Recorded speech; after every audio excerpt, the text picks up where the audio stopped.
Ganito kami maglagay ng ano, used oil. Yan. Ito, wala kaming sulignom. Yan ginawa namin dahil sa mahal yung sulignom. Ginagamit na lang namin yung used oil na to. Dahil mahal yung sulignom eh. Yan ginagawa namin, jampon, bumalat. Used oil. Yan. Mahal kasi yung sulignom eh. Kaya itong ginamit namin, used oil lang. Diba?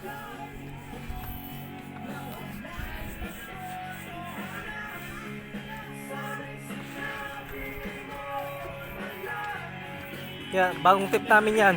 Pag mahal yung sulignom, used oil lang gamitin nyo. Yan. Ito yung ano namin, number.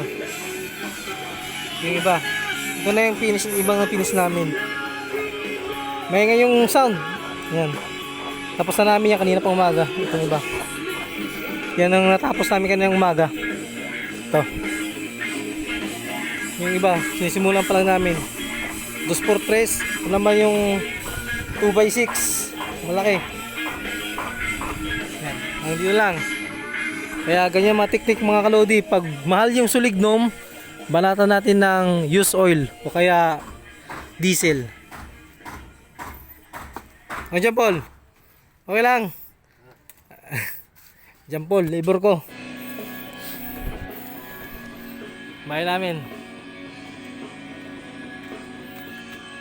Isa lang si John Paul labor.